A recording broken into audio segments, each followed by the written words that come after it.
Imagine waking up to find the person you talk to every night, your confidant, your partner of 2 years, has been deleted by government order. That is exactly what happened to millions of people in China this month.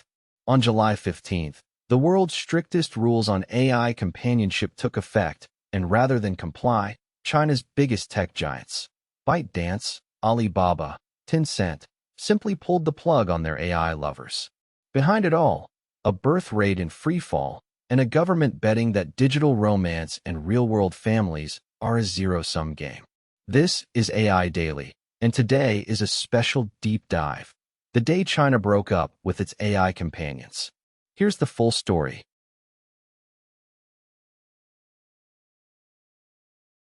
Let's start with what actually happened. On April 10, 2026, 5 Chinese government agencies, led by the Cyberspace Administration, alongside the Economic Planner, the Industry Ministry, the Police Ministry, and the Market Regulator, jointly issued the interim measures for the administration of AI anthropomorphic interactive services. It is China's first regulation written specifically for AI that simulates human personality and provides sustained emotional interaction. In plain language, AI boyfriends, AI girlfriends, AI best friends, AI family members. Companies were given 3 months to comply. The deadline, July 15th. And as that date approached, something remarkable happened. The biggest players in Chinese AI decided that compliance wasn't worth it. The retreat came in waves. Tencent's Yuanbao assistant quietly pulled its comparable companion feature back in June. Alibaba's Quen app halted its human-like, user-created agents on July 10th, then shut down wider agent services on the 15th, with no migration path and no grace period for users' data. And ByteDance Doubao, reportedly China's most used AI app, with around 345 million monthly active users, switched off its agent feature on deadline day, citing product function adjustments. Doubao users got one consolation: read-only access to their old conversations until October 15th, and a pointer to Maoxiang, a separate ByteDance app where companion-style agents still live, for now. One important correction to the headlines you may have seen.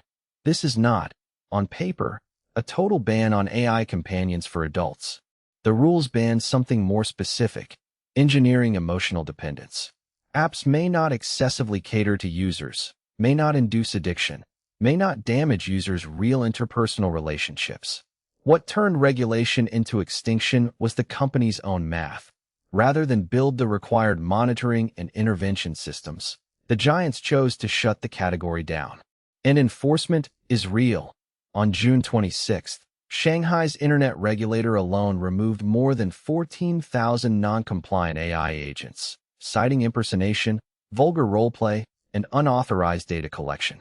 The chilling effect did the rest.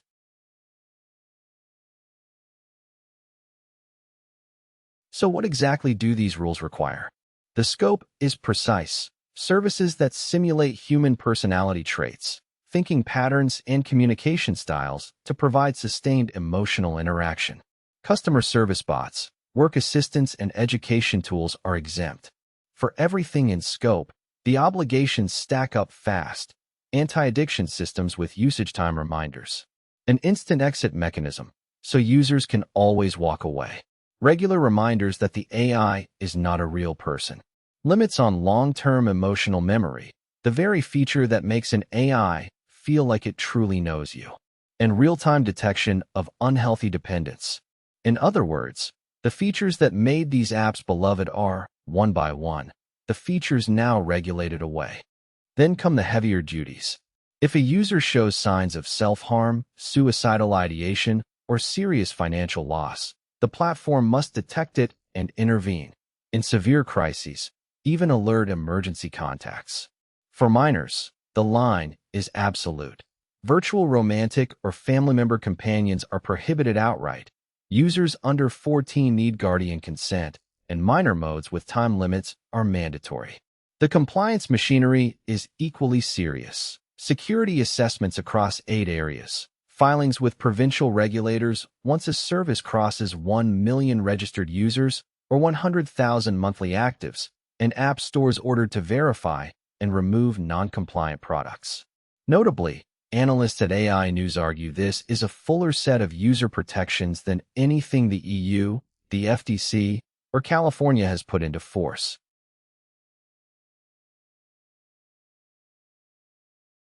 Now, the numbers driving all of this, and they are stark. In January, China's National Bureau of Statistics reported just 7.92 million births for 2025. That's down 17% from 9.54 million the year before, and the lowest figure since records began in 1949. According to the South China Morning Post, the fewest newborns since 1939, when China's population was roughly a third of today's. The birth rate, 5.63 per thousand people. Total population fell by 3.39 million, the fourth straight year of decline, while deaths ran above 11 million. Whatever you think of the policy, this is the demographic emergency on the desk of every Chinese policymaker. Set that against the other curve, the explosive rise of AI companionship. Globally, AI companion apps generated roughly $150 million in mobile revenue in just the first quarter of 2026, across more than 300 revenue-generating apps, with the top 10% capturing nearly 90% of the money. Character AI claims over 230 million registered users, Replica more than 40 million. And in China, the category was mainstream, not niche. Remember, Doubao alone reportedly counts 345 million monthly users, and dedicated companion apps like ByteDance, Maoxiong, and Minimax's Xingye built devoted followings. Beijing looked at these two curves, births collapsing, AI intimacy exploding, and decided they were connected.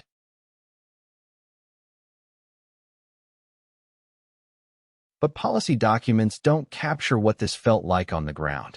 The Economist reported the story of Yu Miao, a 27-year-old from Zhejiang province, who described her AI companion as a lover, a friend, and family. She said she could have talked to him for the rest of her life. When she learned ByteDance was retiring him under the new rules, she fell into depression and eventually left her job. She was not alone. Chinese social media filled with public mourning as the shutdown date approached, users posting farewell conversations. One student reportedly writing, she couldn't imagine going on. Therapists quoted in Western coverage were divided. Many argued the dependency was genuinely unhealthy, while acknowledging the breakups themselves were causing real grief. And there's a colder detail buried in the fine print: the data. Doubao users can view their old conversations, read only, until October 15th. After that, permanent deletion. When users got no grace period at all.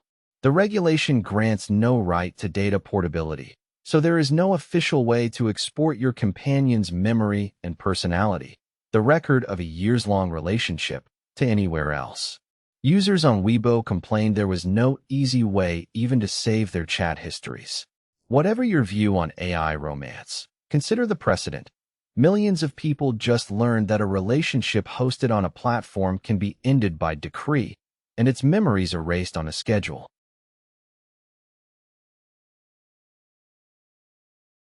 How does this compare to the rest of the world? The closest Western analog is California's SB 243, signed in October 2025 and in force since January, the first U.S. state law on companion chatbots. It requires disclosure that the bot is AI, safety protocols around minors and suicidal ideation, and gives families the right to sue. But notice the difference in ambition. California regulates disclosure and child safety. China regulates the emotional relationship itself, for adults too. Ironically, Beijing's official explainer cites Western failures as justification. The character AI lawsuits over teen harm, the FTC inquiry into companionship apps, Italy's action against Replica. The message: you documented the harms, we acted on them. One more contrast worth savoring: the attention gap. In China, the shutdown dominated social feeds, a genuine national moment of grief and debate. In the West, on Hacker News, the biggest thread about the ban topped out at single-digit points. The story that consumed hundreds of millions of users barely registered in Silicon Valley's forum of record. Analysts like Matt Sheehan at the Carnegie Endowment framed Beijing's logic plainly. They don't like the idea of a large portion of their population being in deep emotional relationships with chatbots. They want people in actual, real-world relationships. Western companion apps, meanwhile, keep growing into exactly the future China just outlawed.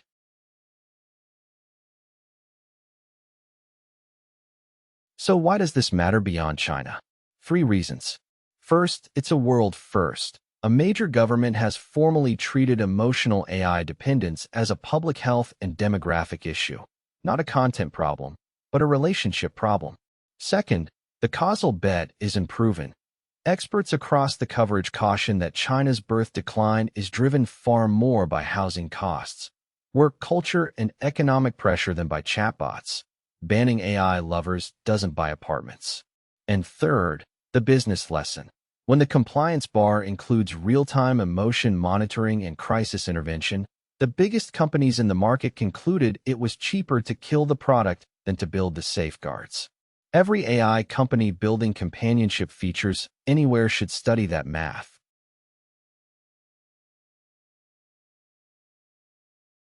So what should you watch from here? For dates and questions, October 15th, Doubao's read-only window closes and years of conversations are permanently deleted. Expect another wave of grief and possibly of workarounds. Second, the fate of the dedicated apps. Maoxiang and Xingya are still running.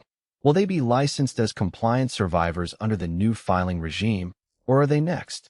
Third, the copycat question. U.S. federal proposals like the GUARD Act are already circling companion bots for minors. China just published a template for going much further. And finally, the long game, marriage and birth statistics for 2026 and beyond. Beijing has made its bet that less digital love means more real families. The data will grade it. That's today's deep dive, a nationwide breakup ordered by regulators, a demographic emergency behind it, and a precedent every AI company on Earth should read twice. Was Beijing right that AI love crowds out real love? Or is it punishing the symptom of loneliness instead of the cause? Tell us in the comments. Subscribe for more AI Daily, and we'll see you tomorrow morning.